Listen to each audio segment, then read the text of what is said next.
Selamat pagi anak-anak sekalian, khususnya kelas 8A dan kelas 8B ya.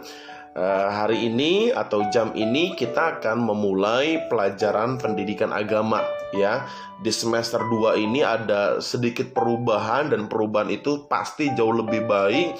Kalau semester ganjil kemarin kita mengerjakan tugas datang ke sekolah seminggu sekali ya. Datang ke sekolah menyerahkan tugas dan mengambil tugas untuk minggu berikutnya.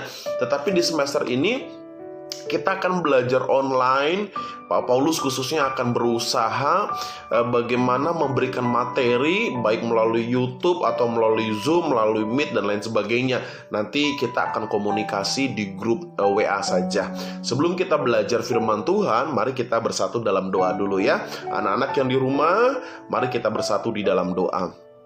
Tuhan Yesus yang baik, terima kasih untuk waktu yang indah yang boleh kami terima pagi ini. Kami akan memulai pelajaran PJJ Pendidikan Agama. Tuhan berkatilah supaya kami mengerti apa yang hamba sampaikan, anak-anak paham apa yang hamba utarakan, dan firman Allah yang terbaik, firman Allah yang ajaib itu juga memberkati kami. Berkati pelajaran ini Tuhan. Ada 1 jam ke depan yang kami mau pakai untuk mempelajari firman-Mu. Di dalam nama Tuhan Yesus Kristus kami naikkan doa ini. Haleluya. Amin. Anak-anak sekalian, kelas 8A dan 8B, materi semester 2 pendidikan agama itu kalau kita lihat di buku paket itu dimulai dari bab 9 ya. Sekali lagi tolong diingat baik-baik bahwa materi pendidikan agama Kristen kelas 8 semester 2 itu dimulai dari bab 9, yaitu iman dan ketaatan. Silakan anak-anak ambil buku paketnya, jangan cuma melihat video dari saya, kamu mendengarkan penjelasan materi dari saya, tapi kamu juga bawa buku paketnya. Lihat buku paketnya, cocokkan apa yang saya sampaikan dengan apa yang ada di dalam buku ya. Silakan diambil ya. Anak-anak sekalian, bab 9 pendidikan agama Kristen kelas 8 itu membahas tentang iman dan ketaatan. Ayo kita buka bukunya di halaman 71. Pak Paulus juga memakai buku acuan. Saya sudah memegang buku ya. Dan ini saya pakai juga untuk mengajar kamu sekarang. Jadi saya tidak serta-merta dari pikiran saya juga harus bersumber dari buku paket yang sudah kita pegang.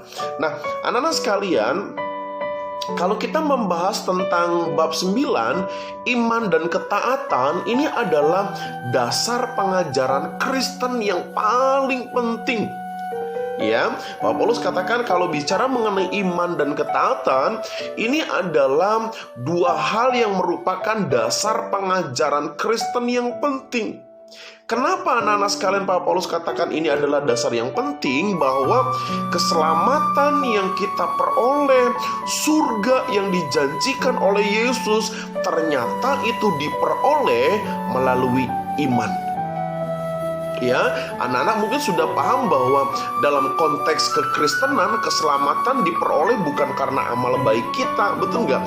Bukan karena engkau ganteng, bukan karena engkau cantik, bukan karena engkau kaya, bukan karena engkau baik, tapi karena iman kepada Yesus. Nah, kalau kita sudah beriman kepada Yesus, nggak cukup beriman saja. Ternyata setelah kita beriman, kita harus taat hidup di dalam firman Tuhan. Sehingga kedua hal itulah yang membawa kita kepada kehidupan kekal. Nah, anak-anak, mari coba lihat halaman 71 paling bawah, uraian materi A, mengimani kebenaran. Nah, di sana ditulis bahwa Tuhan Yesus adalah pribadi yang harus diteladani dalam segala hal. Betul sekali anak-anak. Tidak ada tokoh dalam dunia ini yang diteladani 100% kehidupannya selain daripada Yesus Kristus. Kenapa? Karena tidak alasan bagi kita untuk tidak menolak keteladanan Yesus. Yesus sempurna, Yesus kudus, Yesus suci dan tidak bercacat. Coba kamu baca Alkitab deh, perjanjian lama kayak perjanjian baru, khususnya Matius, Markus, Lukas, Yohanes, tidak pernah didapati sedikit pun Yesus berbuat dosa. Jadi kalau Yesus tidak pernah berbuat dosa, kalau Yesus suci, kudus, tak bercacat, kita tidak boleh ragu lagi akan keteladannya. Kita buka halaman 72. Kita nggak boleh lagi menolak Yesus, meragukan pribadi Yesus, karena memang dia pribadi yang sempurna. Nah, Paulus akan membahas mengenai iman yang pertama. Halaman 72, anak-anak sekalian, paragrafnya yang kedua dari atas. Ingat nggak anak-anak sekalian, ketika Tuhan Yesus mau memulai pelayanannya, ya, Yesus berpuasa ya 40 hari, lalu dia lapar ya, tentu dong setelah berpuasa pasti lapar ya, jangankan 40 hari, kita sehari tidak makan aja mungkin udah keroncongan perutnya. 40 hari Yesus berpuasa, lalu tiba-tiba Yesus melewati padang gurun dan tiba-tiba ada iblis dalam wujud ular ya, betul ya. Lalu si iblis katakan, jika engkau anak Allah, ubahlah batu itu menjadi roti. Coba anak-anak, kita lapar ditawarin roti, siapa yang gak mau? Lalu yang kedua, iblis katakan, gimana? Kalau engkau memang anak Allah, jatuhkanlah dirimu. Betul nggak? Jatuhkanlah dirimu. Yang ketiga, jika engkau anak Allah, aku akan memberikan semua kekayaan dunia ini kalau engkau menyembah aku. Begitulah intinya. 3 kali Yesus dicobai oleh iblis. Dan anak-anak juga sudah tahu ceritanya bahwa Tuhan Yesus dapat mengatasi keadaan itu karena Tuhan Yesus berpaut, Tuhan Yesus berpedoman kepada kebenaran. Lihat halaman 70, nanti kamu baca di rumah ya. Pak Paulus sedang menjelaskan halaman 72. Tuhan Yesus mengalahkan iblis. Tuhan Yesus mengalahkan 3 pencobaan iblis kepada dirinya. Dan dia kalahkan iblis bukan dengan kekuatannya pribadi, tetapi Yesus mengatasi keadaan itu, mengatasi godaan iblis karena Yesus berpaut kepada kebenaran. Buktinya apa Pak Paulus? Ingat gak? 3 kali iblis menawarkan, 3 kali Yesus berkata apa? Sebab ada tertulis. Kata sebab ada tertulis ini sebenarnya bicara mengenai bahwa Yesus itu mulutnya penuh dengan firman. Yesus mulutnya, perkataannya penuh dengan kebenaran, anak-anak. Makanya 3 kali juga dia berkata, sebab ada tertulis, sebab ada tertulis, benarlah perkataan ini, dan seterusnya. Genaplah firman Tuhan, dan seterusnya. Yesus penuh dengan kebenaran, mulutnya penuh dengan firman Tuhan. Coba anak-anak lihat halaman 72 ya. Pak Paulus juga sedang melihat buku nih. Anak-anak perhatikan halaman 72. Di situ ada B, kerendahan hati, betul ya. Nah, di atas kerendahan hati, coba lihat 4 baris di atas B, kerendahan hati. Di situ ada kata begini, Pak Paulus bacain. Firman Allah adalah kebenaran yang tidak dapat disangkal, tidak dapat dikurangi atau tidak perlu ditambahkan. Firman Allah itu adalah kebenaran kekal dan tidak ada dapat yang membatalkannya. Maksudnya apa? Firman Tuhan itu anak-anak adalah firman yang hidup, firman yang ajaib, firman yang nyata, tidak perlu dikurangi, tidak perlu ditambahin. Firman itu kebenaran yang sempurna. Coba Pak Paulus tanya kepada anak-anak kelas 8A, 8B yang di rumah, dalam sehari berapa ayat firman Tuhan yang kita baca? Berapa ayat firman Tuhan yang kalian baca? Doa pagi, doa sore, doa malam. Dalam 1 hari, berapa kebenaran firman Tuhan yang kita baca, kita ucapin, dan kita ingat dalam pikiran kita? Tuhan Yesus adalah contoh buat kita. Contoh apa Pak Paulus? Contoh, judul materi kita bab 9 kan mengenai iman dan ketaatan. Tuhan Yesus adalah contoh pribadi yang beriman kepada kebenaran. Anak bayangin gak kalau mulut kita penuh dengan dusta, penuh dengan kebohongan? Engkau ngomong sama mamamu, sama papamu, bohong. Engkau ngomong sama temanmu, bohong. Demi tidak dimarahin, bohong. Betul gak saudara? demi maunya kita bohong, dusta. Tidak ada satu kata pun dari mulut Yesus bohong dan dusta. Yesus beriman kepada kebenaran. Anak-anak kelas 8A dan 8B, Pak Paulus kalau tidak salah pernah sampaikan kalimat ini di kelas 7 waktu kamu belajar agama dengan Pak Paulus. Ingat nggak kalimat begini? Bahwa di dalam Alkitab itu dibahas khusus mengenai salah satu organ tubuh kita. Khusus loh, Alkitab membahas mengenai salah satu organ tubuh kita, yaitu apa? Apa? Lidah. Lidah. Yakobus pasal 3 itu membahas tentang lidah. Lidah itu apa? Mulut. Mulut itu apa? Perkataan. Di Yakobus pasal 3, anak-anak nanti kalau baca, lidah itu organ tubuh yang kecil tapi berbahaya loh. Kenapa? Karena memegahkan perkara-perkara kecil jadi besar. Perkara-perkara yang kecil dibesar-besarkan. Perkara-perkara yang enggak benar dibenar-benarkan. Perkara-perkara yang bohong dibenarkan gitu. Bayangin nggak kalau siswa-siswi kelas 8A, 8B kita tidak beriman kepada kebenaran. Kita penuh dengan kebohongan. Pak Paulus pernah punya video ya. Sayangnya kita PJJ, seandainya COVID tidak ada, Pak Paulus bisa munculin kepada kamu sebuah video. Di dalam video itu diceritakan tentang seorang pelukis dari Korea, pelukis hebat dari Korea, jago melukisnya.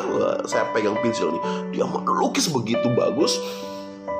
Lalu dia tidur, dia mimpi, dia tertidur, lalu dia bermimpi atau dia dibawa dalam sebuah penglihatan di mana dia ditunjukin orang-orang yang disiksa di neraka. Ih, ngeri ya? Betul, Pak Paulus betul bicara betul. Pak Paulus punya videonya. Dalam video itu diceritakan bahwa si pelukis ini melihat dengan mata orang-orang yang disiksa di neraka. Salah satunya dia lihat ada orang yang kedua tangannya, kedua kakinya diikat dan lidahnya ditarik oleh malaikat ya, malaikat mungkin penghukum kali ya. Lalu lidahnya itu dipotong, dikerat. Ternyata malaikat katakan inilah adalah nasib upah bagi orang-orang yang sering berkata dusta atau bohong. Anda mungkin bilang, Pak Paulus cuma dongeng. Ya, itu hanyalah sebuah video memang. Pak Paulus perlu uji kebenarannya. Tapi kita bisa belajar bahwa di dalam kebohongan, di dalam perkataan dusta, tentu ada konsekuensinya, ada upahnya. Karena itu, materi belajar kita di bab 9 adalah iman dan ketaatan. Iman itu bicara mengenai yakin, percaya kepada apa? Bukan kepada kebohongan, tapi kepada kebenaran. Oke, halaman 72 yang B, kerendahan hati, anak-anak sekalian. Ayo. Kalau anak-anak baca halaman 72 paling bawah, itu dikisahkan ada dua orang yang berselisih, Ratna dan Mira. Ratna ini ngambek gitu saudara. Kenapa Ratna ini bisa dibilang orang kaya gitu ya, hidupnya enak. Sedangkan Mira ini adalah orang yang miskin. Mira ini adalah orang yang memang beda dengan Ratna. Hidupnya pas-pasan. Mira ini adalah orang kalau dilihat itu adalah pengangkut sampah di komplek. Suatu ketika si Ratna mungkin marahin adiknya gitu ya, memarahi, lalu ditegur sama Ratna, bersikaplah lembut terhadap adikmu. Nasihat Mira benar sebenarnya. Tetapi apa yang terjadi? Ratna nggak terima. Kamu nggak pantas gitu ya. Kamu orang miskin, tidak pantas marahin saya orang kaya. Gitu, intinya begitulah. Anak-anak coba perhatikan dari cerita Ratna dan Mira, kita bisa ambil pelajaran apa? Orang yang beriman, orang yang memang benar-benar berjanji, perkataan dan hidupnya penuh dengan kebenaran, maka dia harus tidak sombong atau harus rendah hati. Ya, coba lihat halaman 73 paling atas. Ratna udah marah sama Mira, pokoknya dia mau labrak si Mira. Dia nggak pantas nasihatin saya. Tiba-tiba lihat di halaman 73, si Mira bilang begini, Ratna, maafkan saya karena sudah mengomentari postinganmu kemarin. Yang salah siapa? Yang minta maaf siapa? Mira tidak salah, hanya menasihati, tapi Mira minta maaf. Lihat anak-anak, ini apa ya? Ini sebuah kebenaran. Ini sebuah pelajaran, menunjukkan kepada kita bagaimana Mira orang yang rendah hati. Rendah hati itu susah loh anak-anak.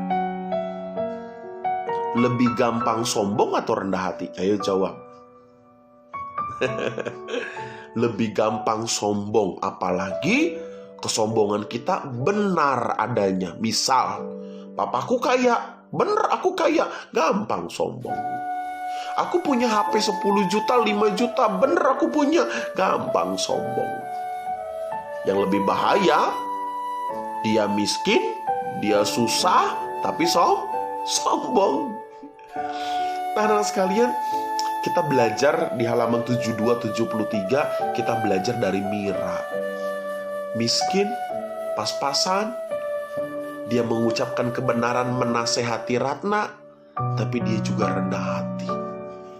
Dia tidak marah. Nah, di halaman 73 kembali, Yesus juga rendah hati tidak? Wah, gak usah kita tanya anak-anak sekalian. Coba anak-anak perhatikan halaman 73. Keteladanan Yesus melebihi apapun. Ia tidak mempertahankan kedudukannya sebagai anak Allah. Paragraf kedua ya. Yesus itu Tuhan, pencipta langit dan bumi, tetapi Yesus itu menjelma menjadi manusia, sama seperti kita. Coba anak-anak, kalau kamu kaya raya, uangmu banyak gitu ya, terus tiba-tiba kamu suruh tinggal di kolong jembatan, jadi gelandangan, mau nggak? Ya jelas nggak mau dong. Yesus tinggal di sorga begitu indah, penuh dengan kemewahan, tapi dia harus menjadi manusia yang super miskin. Kenapa super miskin? Tinggal lahir di kandang domba, tidak punya istana, bahkan dia mau dibunuh sama Herodes dan lain sebagainya. Yesus contoh lagi buat kita. Yesus beriman kepada kebenaran, Yesus juga rendah hati. Anak-anak sekalian, lihat halaman 73 di atas kegiatan pembelajaran Project Based Learning ya. Yesus mengosongkan dirinya menjadi sama dengan manusia. Untuk menunjukkan kerendahan hatinya yang taat kepada Bapa, iman itu terwujud dalam perilaku. Jadi kalau kita beriman kepada Yesus, jadi kalau kita beriman di dalam kebenaran firman Tuhan, berarti harus dipraktekkan. Tidak boleh hanya diucapkan saja firman itu, tapi harus diwujudkan dalam perilaku kita. Gitu ya. Iman tertuju kepada Allah, melakukan kebenaran, melayani dengan rendah hati, melepaskan semua yang digenggam erat untuk dipertahankan, dan seterusnya. Ya. Lanjut anak-anak sekalian ke halaman 74 ya, yang bagian C, menaati kehendak Bapa. Wah, anak-anak sekalian coba lihat halaman 74 bagian C. Di situ ada sebuah pernyataan. Anak-anak pernah nggak waktu kalian masih kecil dulu ya, mungkin SD atau TK, mamamu, papamu melarang begini, "Nah, kamu jangan lari-lari di situ ya. Nah, kamu jangan lompat-lompat ya, nanti kamu bla bla bla." Pernah nggak dilarang begitu? Pernah ya, Pak Polo juga pasti pernah. Cuman dipikir lagi deh, waktu mama kita melarang kita, waktu papa kita melarang kita, kita biasanya taat atau melawan? Ayo. Kalau Pak Paulus jawab, tentu Pak Paulus akan menjawab kadang dan ya saya pasti melawan. Kata mama jangan lari, saya malah lari. Kata mama jangan lompat, saya malah lompat. Kenapa? Karena pengen tahu gitu anak-anak sekalian. Nah, saya kasih ilustrasi ini adalah contoh tidak taat anak-anak sekalian, tidak taat kepada perintah orang tua. Nah, di halaman 74 sebenarnya aplikasinya begini. Kalau anak-anak beriman kepada firman Tuhan, maka kita harus taat. Maaf, kalau kita beriman kepada firman Tuhan, betul ya, kita harus taat, betul. Di dalam taat itu ada kerendahan hati, kan udah kita bahas tadi. Nah, taat yang bagaimana? Ya taat kepada kehendak Allah gitu. Taat kepada kehendak Tuhan. Halaman 74 anak-anak paragraf kedua. Firman Allah dengan jelas mengajarkan konsekuensi ketaatan kepada Allah dan konsekuensi ketidaktaatan manusia. Artinya begini, kalau kamu taat kepada Allah dan firman Allah, maka ada konsekuensinya. Konsekuensinya negatif atau positif? Tentu positif. Kalau kamu taat kepada Allah, ada konsekuensinya. Konsekuensinya positif. Tapi kalau kamu jadi orang yang tidak taat kepada Allah, kamu sebagai manusia tidak taat, ada konsekuensi nggak? Ada. Apa konsekuensinya? Negatif, positif? Negatif. Ingat anak-anakku sekalian, kelas 8A dan 8B, waktu kamu tidak taat, padahal kamu berjanji hidup di dalam kebenaran firman Tuhan, tapi kamu tidak taat, ada konsekuensinya. Ketika Yesus taat kepada perintah Bapa, ya lihat gambarnya di halaman 74. Film The Passion of the Christ, ketika Yesus taat kepada kehendak Bapa untuk menebus dosa manusia, ada konsekuensinya enggak? Negatif, positif. Bagi Yesus negatif, tapi bagi kita positif. Kita menerima keselamatan dari pengorbanan Yesus di atas kayu salib. Betul nggak anak-anak sekalian? Anak-anak, ayo kita harus taat kepada kehendak Allah. Ya, mulai sekarang jangan lagi jadi anak-anak yang berontak. Mulai sekarang jangan lagi jadi anak-anak Tuhan yang suka melawan. Halaman 75 terakhir loh ini, bab ini, bab 9, yaitu sudah selesai.